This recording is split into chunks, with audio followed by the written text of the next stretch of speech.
Olá pessoal, meu nome é Rafael Silva, eu sou doutor pela Faculdade de Letras da UFMG e vou compartilhar aqui com vocês hoje uma apresentação sobre intertextualidade, o caso da literatura clássica. Para isso a gente precisa entender que a literatura moderna ela se institui na passagem do século XVIII para o século XIX, sendo que basicamente a partir dos esforços que vem na esteira da Revolução Francesa, em 1789, e os escritos dos chamados primeiros românticos alemães, os Frühromantiker, em diálogo com as propostas filosóficas de Kant, refletindo sobre o sujeito, o lugar do sujeito no mundo, em seu isolamento em termos de conhecimento, em termos de práticas sociais e a sua, basicamente, posição no mundo, surge uma forma de compreender a literatura em concorrência com aquela mais tradicional, que era da ordem das belas letras.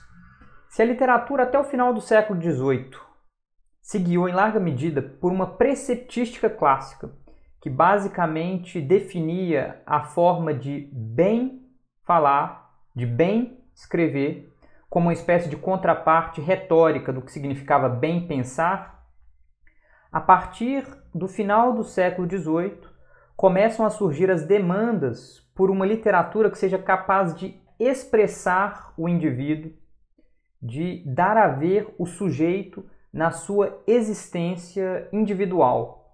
E pouco a pouco surgem, então, manifestações literárias que a gente reconhece hoje como românticas, reivindicando não mais uma forma de expressão que se guie por preceitos da retórica e da poética clássicas, mas que deem a ver esse indivíduo. Obviamente, há precursores desse movimento.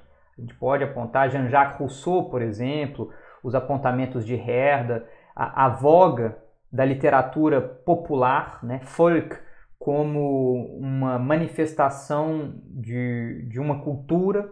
Homero foi visto nessa chave, por exemplo, ao longo do século XVIII, mas é a partir dessas contribuições, a gente pode pensar dos irmãos Schlegel, Novalis e tantos outros, que uma literatura moderna se constitui, e na esteira da constituição dessa literatura moderna, também uma série de estudos literários nessa chave, valorizando o sujeito em detrimento de uma tradição clássica. Estudos nesse sentido, a gente pode citar os de Madame de Staël, da literatura, de 1800, e da Alemanha, de 1815, os estudos de August Wilhelm Schlegel, Doutrina da Arte, de 1801, e sobre a arte dramática e literatura, de 1806. A gente poderia citar aqui vários estudiosos responsáveis por propor trabalhos refletindo sobre o advento da modernidade literária. Eles aparecem citados aqui no slide. E é importante se dar conta de que a forma como esses primeiros estudos dedicados à compreensão da literatura moderna enfatizaram a figura do autor. E isso levou a certos excessos na análise intencionalista, então tentando propor uma interpretação da obra com base nas intenções de seu autor, obviamente aí dentro de um recorte biografista, sempre pautado pelo que é a vida do autor, e esses excessos aparecem, por exemplo, nas análises de Sainte-Beuve, de Hippolyte Taine e mesmo de Gustave Lanson, já no final do século XIX. O que nos interessa aqui para entender a intertextualidade é que a teoria da intertextualidade surge como uma espécie de contraposição aos pressupostos intencionalistas dessas análises que se pautam pela biografia do autor e por suas intenções. E a Julia Kristeva, uma estudiosa de origem búlgara, mas que se consagra na cena cultural francesa, vai propor, pela primeira vez, essa noção de intertextualidade.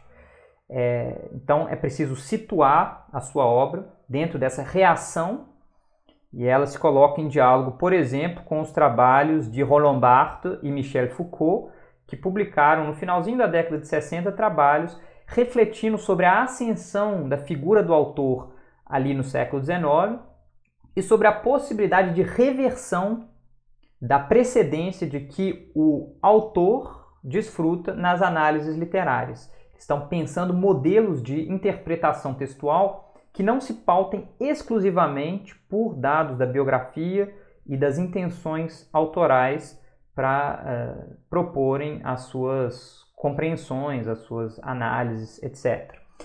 E a Kristeva chega nesse ambiente com uma formação bastante diversa daquela que era comum entre intelectuais franceses trabalhando nos estudos literários. Ela tinha tido uma formação com os formalistas russos e as suas reflexões sobre literariedade e narratologia, e com leituras do Círculo de Bakhtin e seus trabalhos sobre dialogismo, carnavalização e outros temas.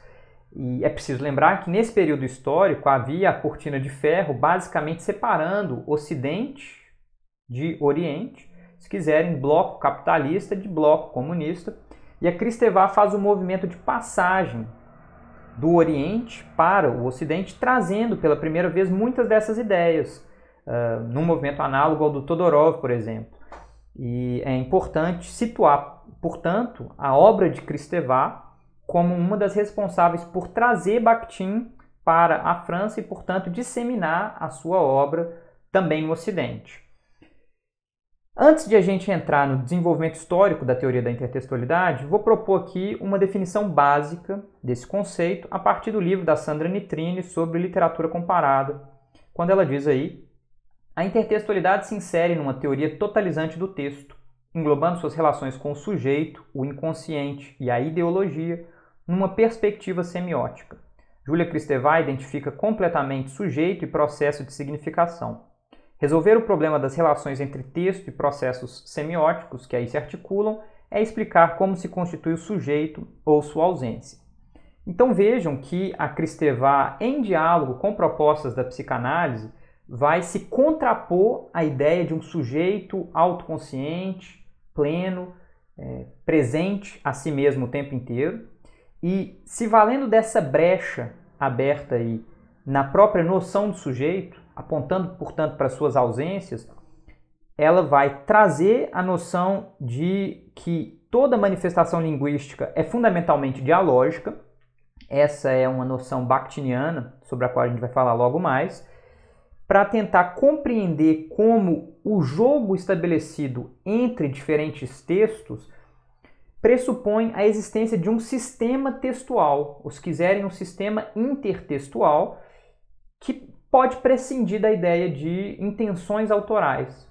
Os textos dialogam a partir das estruturas textuais, e isso é importante. A significação dos textos se constrói nesses diálogos que prescindem de intenções autorais, quaisquer que elas sejam. Então, entre a psicanálise e o dialogismo, ela propõe uma teoria da significância. Vejam aí o que ela diz. Face a esta concepção espacial do funcionamento poético da linguagem, é necessário definir primeiramente as três dimensões do espaço textual, onde vão se realizar as diferentes operações dos conjuntos sêmicos e das sequências poéticas. Essas três dimensões são o sujeito da escritura, o destinatário e os textos exteriores. Três elementos em diálogo. O estatuto da palavra define-se então horizontalmente, a palavra no texto pertence simultaneamente ao sujeito da escritura e ao destinatário. E b, verticalmente, a palavra do texto está orientada para o corpus literário anterior ou sincrônico. Então vejam como ela estabelece uma espécie de diagrama em diálogo com as propostas do Bakhtin, em que horizontalmente uma palavra é compartilhada por aquele que a emite, mas também por aqueles que a recebem. E há aí um jogo dialógico. Mas, ao mesmo tempo, essa palavra pode recorrer a um repertório vertical dos seus empregos ao longo de uma tradição que pode ser literária, no caso de textos literários, mas que pode ser de outras ordens, no caso de outros sistemas semióticos. E isso é da ordem da ambivalência. Uma palavra tem uma valência múltipla. No momento em que ela é empregada, ela pode trazer ressonâncias de outras temporalidades. E é assim que funciona, segundo a proposta da intertextualidade de Kristeva, qualquer texto. Qualquer texto opera, né, nessas duas dimensões. E para que a gente entenda de onde ela propõe essas reflexões, é preciso que a gente compreenda o que Bakhtin e a sua filosofia da linguagem questionaram quando chamaram atenção para essa dimensão dialógica de todo o ato de fala, de todo enunciado. Partindo do materialismo dialético de Marx, Bakhtin critica as teses linguísticas das duas principais tendências teóricas nesse campo no início do século XX. Por um lado, o subjetivismo idealista, tal como preconizado por Humboldt e Fosler, por outro, o objetivismo abstrato, conforme as propostas de Saussure. E ele faz isso para chamar atenção para a natureza social da enunciação. Em vez de fazer como os subjetivistas, se concentrando apenas nas condições da vida psíquica individual de um sujeito falante, mas também se contrapondo aos objetivistas abstratos, como Saussure, que se concentram num sistema linguístico abstrato. E o que Bakhtin propõe é compreender o enunciado a partir da cadeia em que ele se coloca como resposta a um enunciado anterior e como uma espécie de indagação aberta a um enunciado futuro. Ou seja, compreender o enunciado na cena da enunciação, em toda a sua complexidade. E isso, de fato, é diverso daqueles que enfatizavam a vida psíquica de um sujeito falante e daqueles que trabalhavam com uma ideia de sistema abstrato.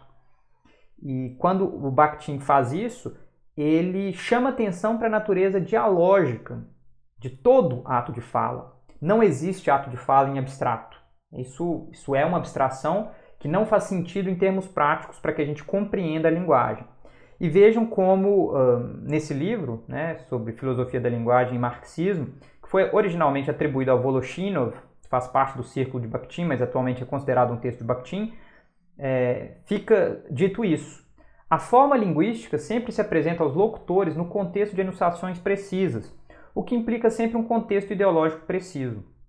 Na realidade, não são palavras o que pronunciamos ou escutamos, mas verdades ou mentiras, coisas boas ou más, importantes ou triviais, agradáveis ou desagradáveis, etc. A palavra está sempre carregada de um conteúdo ou de um sentido ideológico ou vivencial. É assim que compreendemos as palavras e somente reagimos àquelas que despertam em nós ressonâncias ideológicas ou concernentes à vida. E é em diálogo com essa compreensão de linguagem que a Kristeva vai passar a pensar nas formas de interpretação de texto. E texto adquire, na linguagem dessa época, um sentido bastante amplo. Texto não se resume a texto escrito. Texto é basicamente qualquer aparato dotado de significação. E isso pode incluir, portanto, textos escritos, textos orais, textos visuais, textos os mais diversos. E levando em conta essa noção de texto, que a Kristeva vai propor, portanto, que ela chama de uma sema-análise, né? Uma análise do sema, uma análise dos sinais que têm sentido. E ela vai nos dizer: a particularidade do texto assim designado o separa radicalmente da noção de obra literária, instalada por uma interpretação expressionista e fenomenológica, facilmente populista, surda e cega ao registro dos estratos diferenciados e confrontados no significante folhado, multiplicado da língua. Diferenciação e confronto, cuja relação específica com a fruição que pulveriza o sujeito, é claramente percebida pela teoria freudiana, e que a prática textual dita de vanguarda, contemporânea e posterior à ruptura epistemológica operada pelo marxismo, acentua de modo historicamente marcante.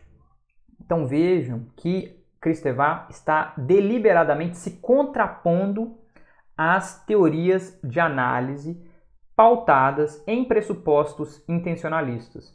Ela está basicamente dizendo: pouco importa qual é ou quais foram as intenções de um autor responsável por um texto. O que nós temos é o texto e o jogo que ele estabelece dentro de um sistema intertextual. Esse sistema intertextual, inclusive, pode ser acionado de forma a questionar o historicismo mais direto, porque o modo como o jogo intertextual se desdobra pode, no limite, nos mostrar aspectos até então ignorados de uma obra anterior. Ou seja, o que a Kristeva propõe aqui é a formalização de um desígnio antigo de escritores críticos de que a ideia de influência unilateral, ou seja, simplesmente o passado influenciando o presente, não faz sentido porque o presente também conforma o passado. E vejam como essa ideia já tinha aparecido em escritos de T.S. Eliot, no texto Tradição e Talento Individual, quando ele dizia: o passado deve ser modificado pelo presente, tanto quanto o presente ser orientado pelo passado. O presente consciente constitui, de certo modo, uma consciência do passado, num sentido e numa extensão que a consciência que o passado tem de si mesmo não pode revelar. O mesmo anseio, esse texto do Eliot é originalmente de 1919, mas o mesmo anseio aparece também, algumas décadas depois, num texto célebre de Jorge Luiz Borges, Kafka e seus precursores. Um texto curto, mas muito pungente, quando ele diz aí: no vocabulário crítico, a palavra precursor é indispensável, mas seria necessário purificá-la de toda conotação de polêmica ou rivalidade. O fato é que cada escritor cria seus precursores. Seu trabalho modifica nossa concepção do passado, como há de modificar o futuro. Então vejam como esses escritores críticos já estão pensando no que é um sistema literário que opera de forma sincrônica e que, no momento, portanto, em que um novo texto entra nesse arranjo, ele provoca uma série de transformações a partir das quais esse sistema já não é mais o mesmo. E, nesse sentido, ler, por exemplo, a Ilíada, depois que Simone Weil escreveu Ilíada ou o Poema da Força, já não é mais a mesma coisa, se torna uma outra experiência. E esse desejo, por assim dizer, de reconhecimento do poder de atuação de quem escreve no presente sobre o passado é formalizado em termos teóricos pela Kristeva com a noção de intertextualidade, quando ela diz aí: mais do que um discurso, a semiótica aborda atualmente como objeto várias práticas semióticas que ela considera translinguísticas, ou seja, feitas através da língua e irredutíveis às categorias que lhes são atribuídas hoje em dia. Dessa perspectiva, definimos o texto como um aparelho translinguístico que redistribui a ordem da língua, colocando em relação uma palavra comunicativa que visa a informação direta com diferentes tipos de enunciados anteriores ou sincrônicos. O texto é então uma produtividade, o que quer dizer: 1. Sua relação com a língua em que se situa é redistributiva, destrutivo-construtiva, e, por conseguinte, ela é abordável através mais das categorias lógicas do que puramente linguísticas. 2. Ele é uma permutação de textos, uma intertextualidade. No espaço de um texto, vários enunciados, tomados de outros textos, cruzam-se e neutralizam-se. Então vejam como a proposta da intertextualidade ela põe abaixo os pressupostos mais simplistas do historicismo, na medida em que prevê a possibilidade de que uma história literária escrita de uma perspectiva sincrônica seja compreendida à luz de questões do presente. E, nesse sentido, uma obra do passado não apenas é aquela que influencia as que a sucederam, mas é ela mesma influenciada pela cadeia de leituras, de interpretações feitas dela. E aí nós temos, portanto, um arranjo, se quiserem, um sistema intertextual que, para Kristeva, ainda é estritamente textual. Ela se contrapõe aos pressupostos intencionalistas, então tenta tornar isso o mais objetivo possível, mas apropriações posteriores da ideia de intertextualidade, que aparecem na obra de autores como Roland Barthes, Gérard Genette, Laurent Geny, Claudio Guillem e tantos outros, a reflexão sobre a intertextualidade vai ganhando diferentes inflexões. Às vezes o conceito é expandido, às vezes ele é limitado, às vezes as pessoas vão tentar definir o que é intertextualidade explícita, o que é intertextualidade implícita e assim por diante, tá? Mas o que me interessa aqui é tentar entender como a teoria da intertextualidade é recebida no campo dos estudos clássicos. E cumpre deixar claro que, de modo geral, um campo tão tradicional como é o da filologia, que se torna filologia clássica, depois se torna estudos clássicos, às vezes chamados simplesmente de clássicas, de literatura clássica, tende a ser bastante conservador em termos de teorização, em termos de prática, e isso fica muito claro num comentário do David West, pronunciado em 1995, quando ele diz aí: ainda estou convencido de que muito trabalho moderno de base teórica não nos ajudou em nada a entender os textos. Considere a intertextualidade. No estudo da literatura latina, isso não produziu novos conhecimentos, mas novos termos para descrever velhas práticas, e com esses termos nada mais que obscuridade e banalidade, escrita pretensiosa e leitura penitencial. Meu conselho aos jovens seria descartar a teoria e começar a trabalhar de verdade nos textos, nos monumentos, nos objetos supérstites, na documentação. Então vejam, o David West dá aí uma mostra do que é a resistência básica, por assim dizer, da área a novas propostas teóricas que tentem se contrapor a pressupostos tradicionais empregados na prática dessa área, como é o caso dos pressupostos intencionalistas. A filologia, portanto, os estudos clássicos, frequentemente trabalham com essa ideia de intenção do autor, inclusive no mais básico dos seus trabalhos, que é o estabelecimento de texto. O texto é estabelecido com base no horizonte daquilo que foi a intenção do autor no momento em que ele o escreveu. Então, mexer nesse aspecto específico desperta inevitavelmente muitas resistências. E não é casual que um autor como David West seja ele próprio editor de um livro intitulado Creative Imitation and Latin Literature, em coautoria com Tony Woodman, um livro de 79. Então vejam aí, trabalhando com essa ideia de imitação, imitatio, né? E o que ele sugere, portanto, no seu comentário, é que os termos antigos já dariam conta de explicar muito bem a literatura antiga, não sendo necessário recorrer a uma nomenclatura moderna, vinda de uma teoria moderna, para propor essas explicações. Mas essa tentativa de evitar, por assim dizer, o anacronismo, de se manter o mais simplesmente próximo da antiguidade possível, por meio da permanência de termos como imitatio, mimesis e outros, é uma grande falácia. Porque, embora nós possamos trazer esses termos para o presente, o nosso arcabouço, em termos de vocabulário, de teoria, de compreensão do que são, por exemplo, termos muito básicos como autor, texto, obra, público, etc., são fundamentalmente modernos. E a Nicole Leroux, num texto sobre anacronismo no estudo da antiguidade, mostra isso muito bem, como o ato de recorrer a termos antigos é uma estratégia retórica que basicamente serve para passar uma ideia, né, de que nós não estamos sendo anacrônicos. Mas a condição daquele que no presente se volta para o passado é de uma anacronia básica. Obviamente é uma anacronia controlada por instrumentos, digamos, de atenção à história. Mas é impossível falarmos a língua dos antigos, sob risco, inclusive, de nos tornarmos absolutamente ilegíveis para os modernos.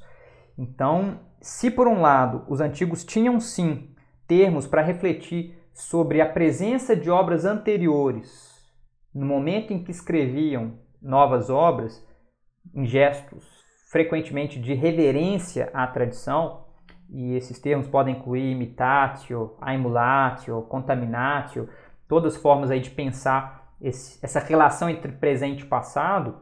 É preciso a gente ter em mente o que a Júlia Velar comenta na sua tese, quando ela diz: A imitatio é um processo que se dá no momento de produção da obra, envolvendo uma relação unidirecional do modelo para a nova obra, em que o escritor que imita tem consciência de seu ato.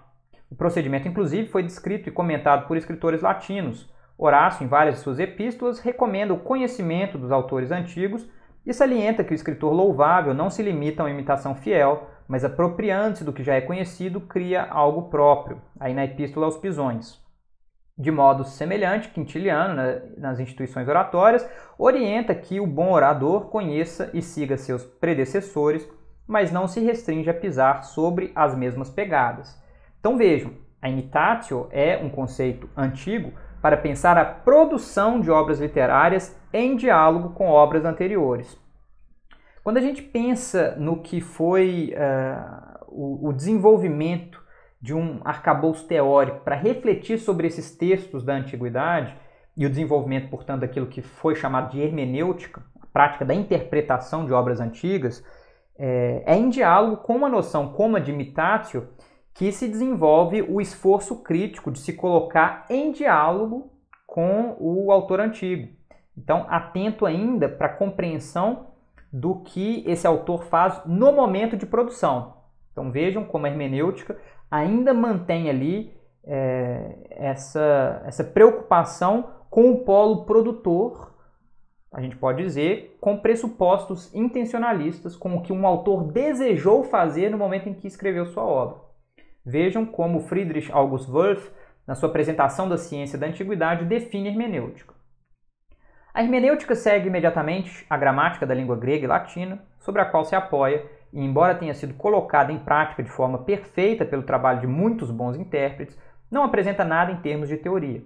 Ela busca encontrar para sua arte fundamentos de mais de um tipo extraído da significação dos termos, do sentido das frases, do todo do discurso e de muitos outros pontos da interpretação gramatical, retórica e histórica. Felizmente, para a prática, tais análises não apenas despertam o elemento genial do intérprete, mas também aumentam a flexibilidade de seu espírito para iniciá-lo em mais línguas e em suas variadas épocas nas antigas formas de pensar, tão diversas das de hoje, nas particularidades de cada espécie de discurso, nas individualidades pessoais de cada autor, a fim de torná-lo capaz de pensar precisamente como cada autor e fazer um juízo sobre ele à luz da literatura que o precedeu e o sucedeu. Então vejam como a hermenêutica já conhece aquilo que é chamado de método das passagens paralelas. Estudar um autor, a princípio, numa única obra, depois colocando em conjunto as várias obras de um mesmo autor, depois as várias obras de um mesmo período histórico, e é possível compreender um termo dentro dessa cadeia histórica, levando em conta o que veio antes e o que veio depois. Ou seja, a hermenêutica tem compreensão do que são essas passagens paralelas que poderiam, a princípio, parecer da ordem de uma preconfiguração de uma teoria intertextual. Porém, a ênfase é sempre na produção, é sempre no autor e nas suas intenções, como vocês viram nesse trecho destacado do Wolff. A Patrícia Prata, uma estudiosa brasileira, aponta que mesmo os avanços críticos de um Giorgio Pasquale, com sua ideia de arte alusiva, um texto originalmente publicado em 1942, compartilham de pressupostos literários intencionalistas de base romântica. E é por isso que é preciso deixar muito claro que a teoria da intertextualidade não é apenas uma nova forma de falar sobre antigas práticas, mas é sim uma nova forma de compreender antigas práticas, uma nova forma de compreender a própria linguagem. A teoria da intertextualidade contrapõe-se aos pressupostos intencionalistas e oferece uma visão diferenciada do jogo alusivo estabelecido entre textos. Num texto de 97, Don Fowler responde ao posicionamento de David West e indica os aportes da intertextualidade para os estudos clássicos. Ele, inclusive, começa o seu texto citando aquela passagem do David West e se colocando como tarefa a demonstração de que a teoria da intertextualidade é uma nova forma de compreensão dos textos. E ele nos propõe o seguinte diagrama. De um lado, a alusão, aquilo que tradicionalmente é praticado no campo dos estudos clássicos, com os métodos de contrapor passagens paralelas, e de outro ele coloca a teoria da intertextualidade. A alusão se dá na mente do autor, a intertextualidade se dá no texto, ou se quiserem, no sistema de textos.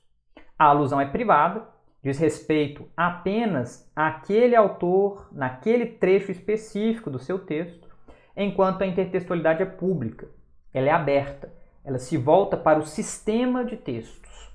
A alusão é singular, acontece num espaço específico, a intertextualidade é múltipla, ela se abre para muitos ecos intertextuais, independentemente da intenção de um autor.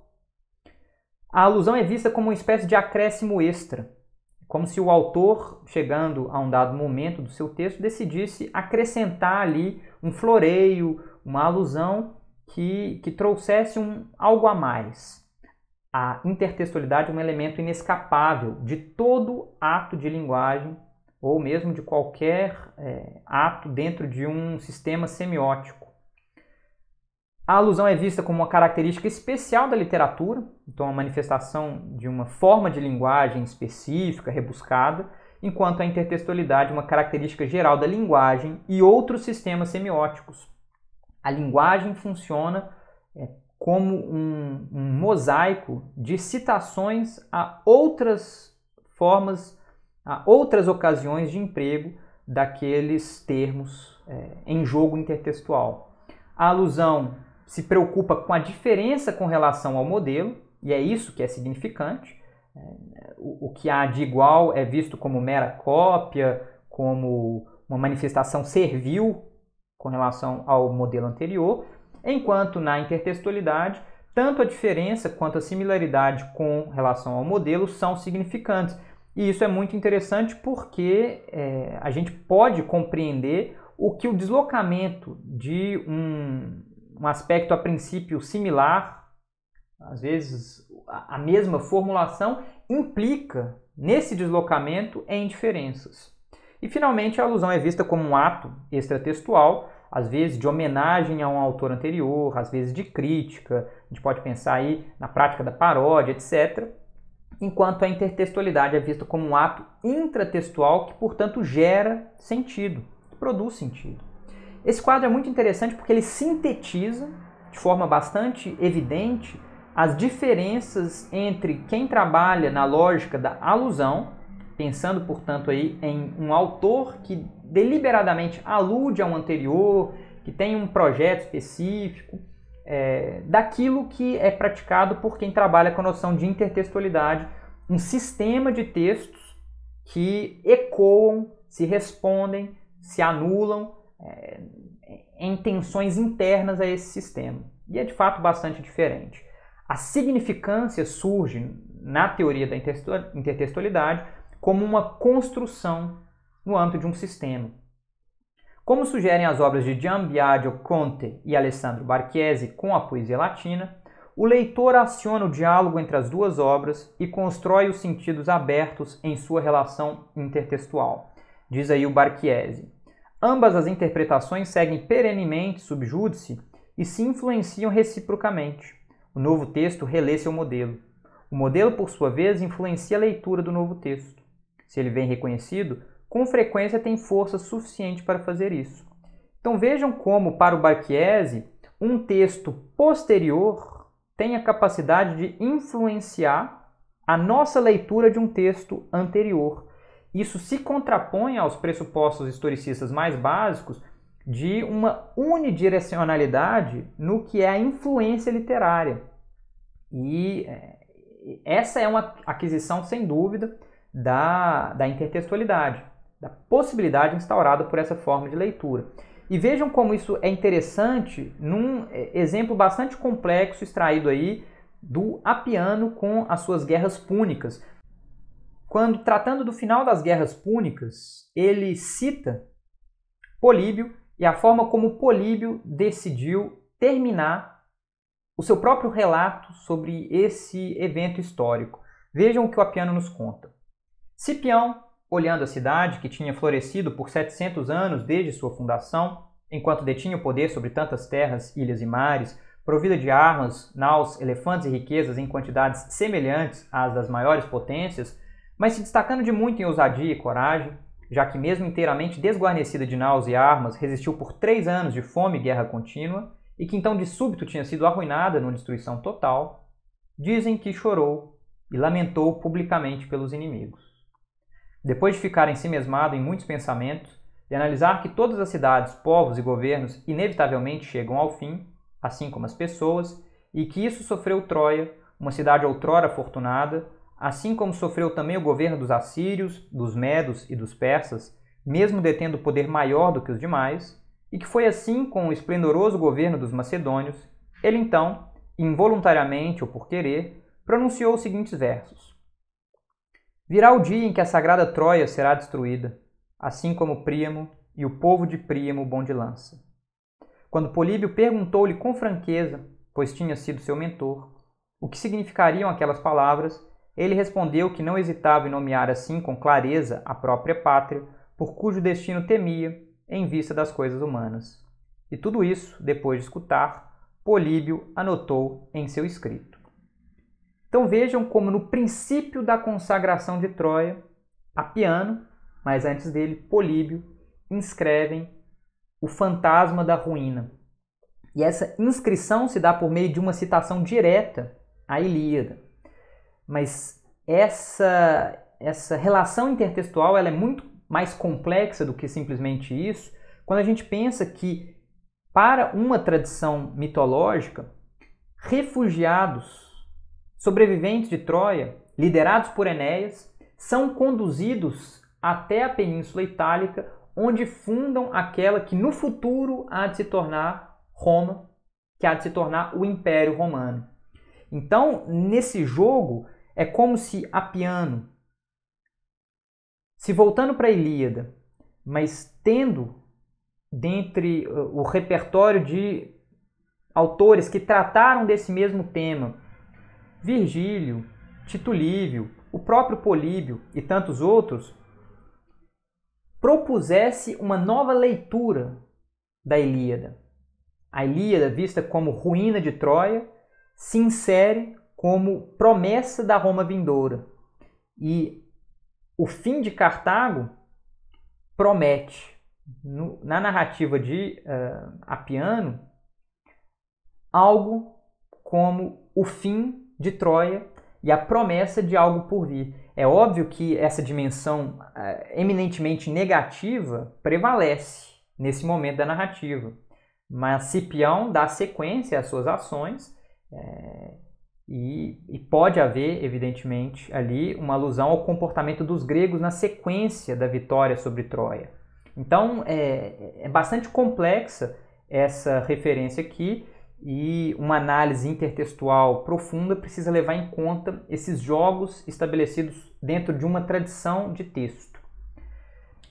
E antes de terminar essa apresentação sobre a intertextualidade e o campo dos estudos clássicos, cumpre chamar atenção para o fato de que a literatura grega, os estudiosos da literatura grega, se mostraram mais resistentes do que os latinistas em incorporar os aportes da intertextualidade.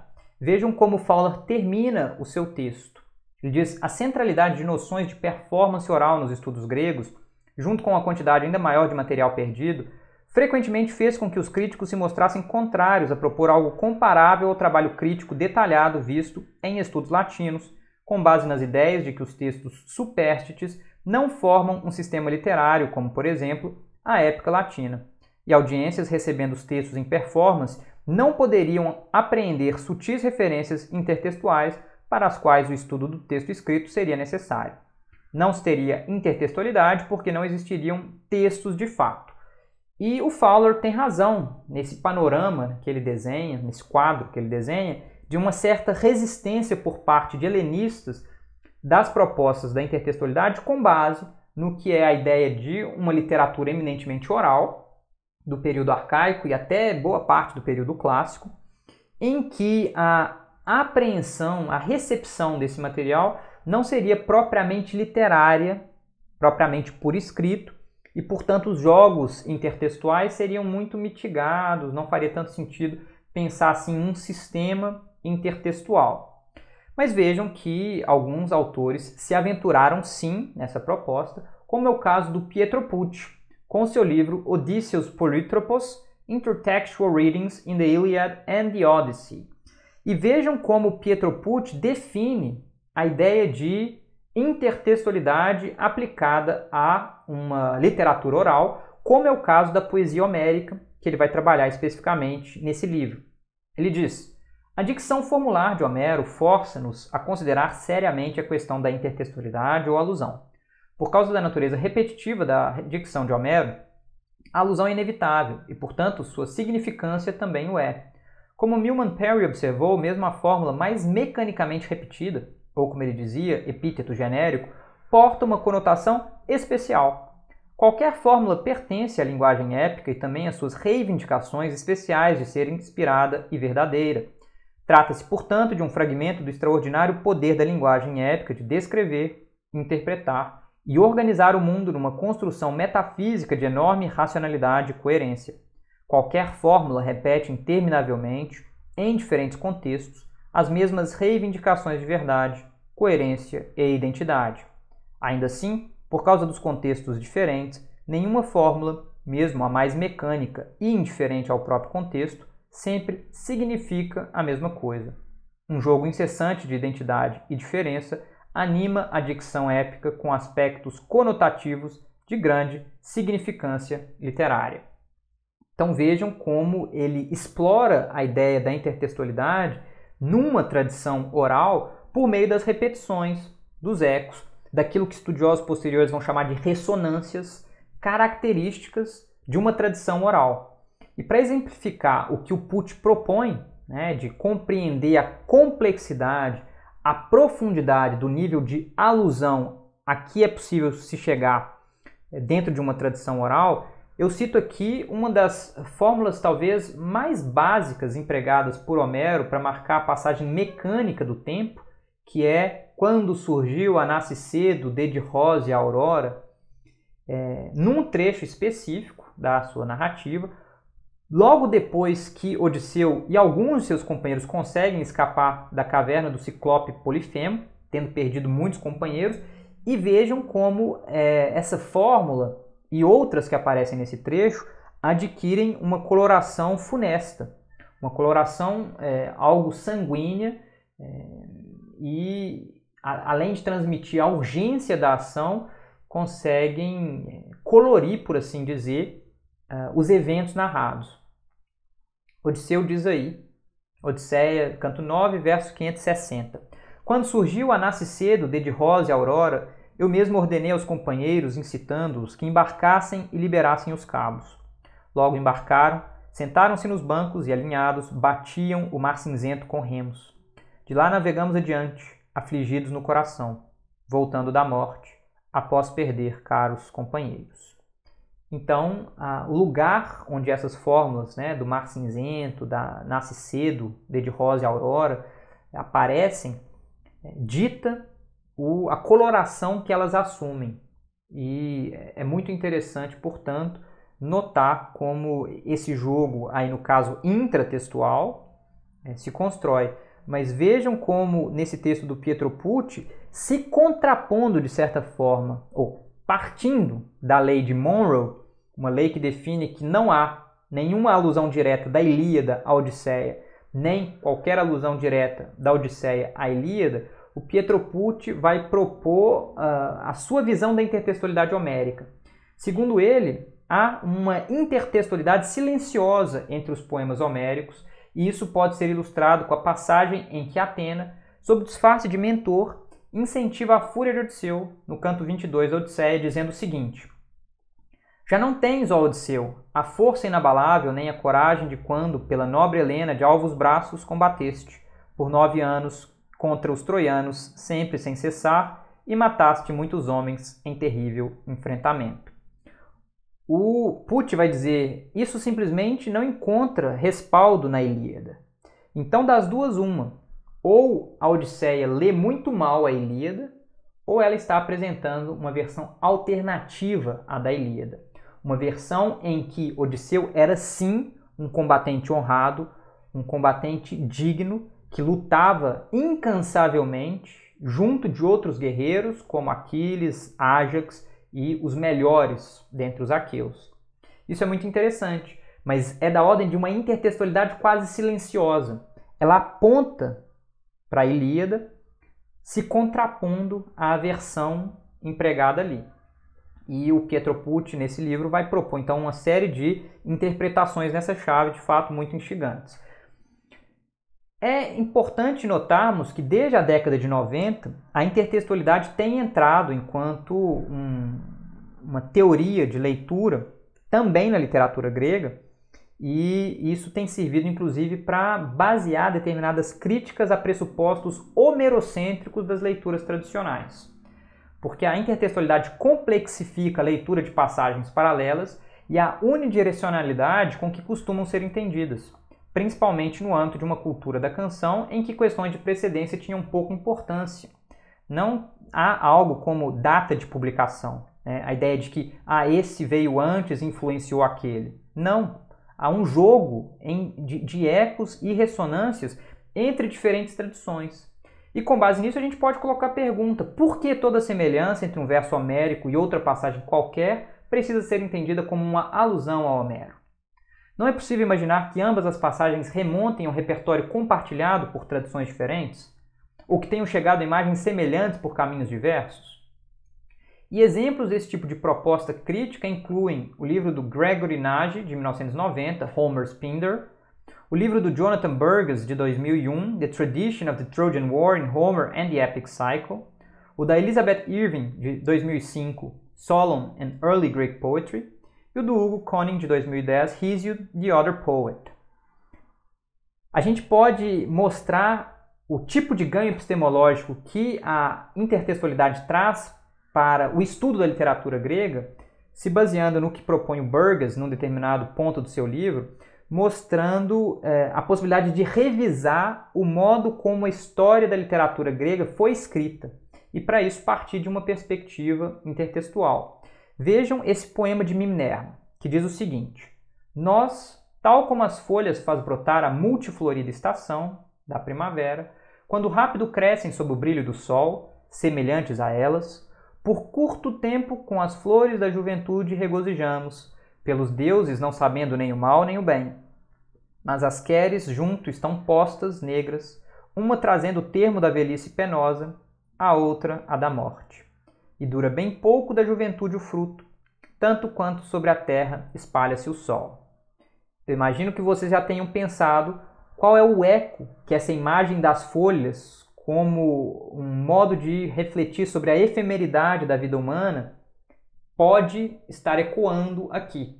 É normal pensar isso e, inclusive, é muito comum encontrar esse tipo de sugestão na bibliografia secundária sobre o tema. Aquela passagem famosa do livro 6 da Ilíada, em que Glauco diz o seguinte para Diomedes, um adversário que ele tinha acabado de encontrar ali no campo de combate: como a linhagem das folhas é também a dos homens.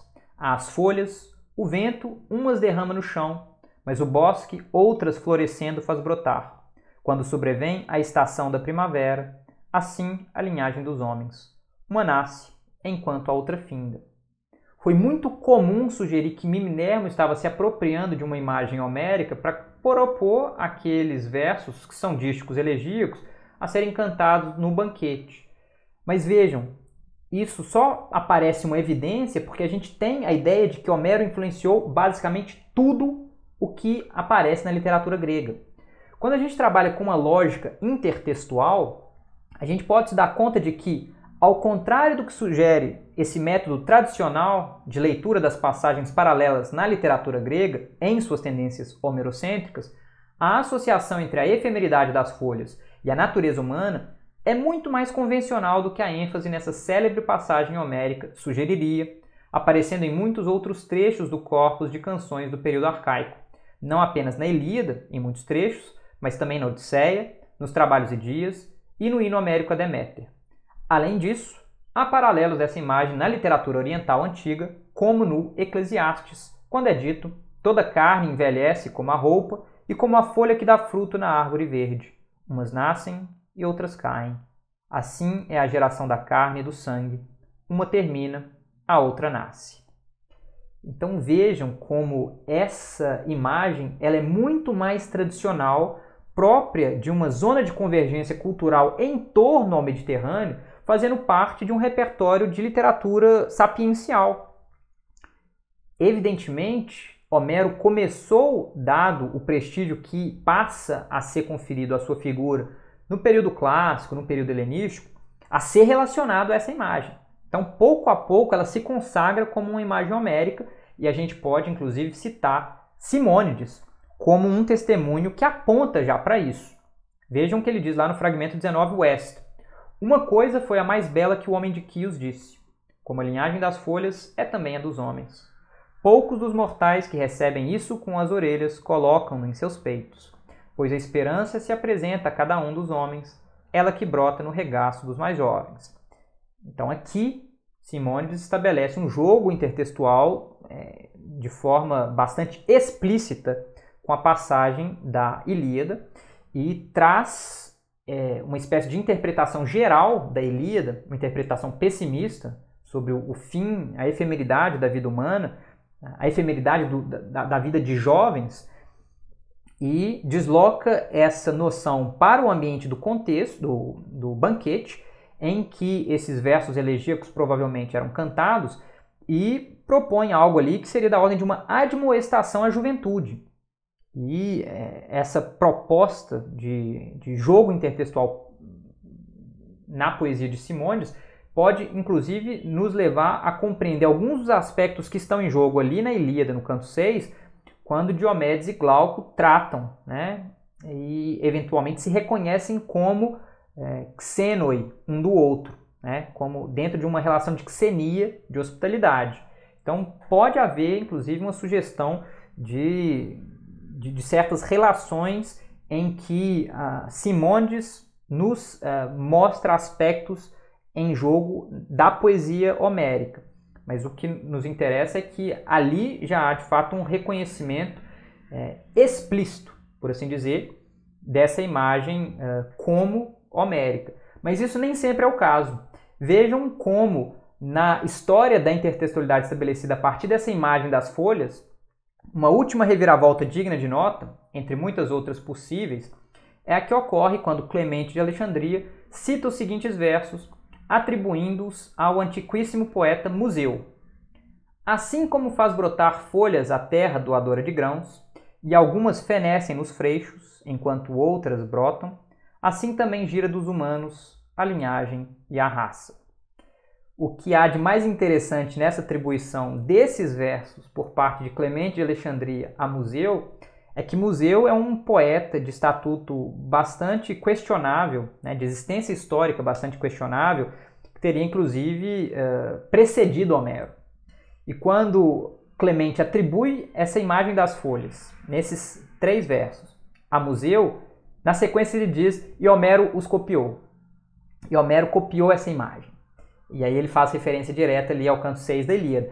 Isso para mostrar que o trabalho, né, numa chave de alusão, de tentar encontrar, né, fontes e influências, ele frequentemente pode ser muito complicado.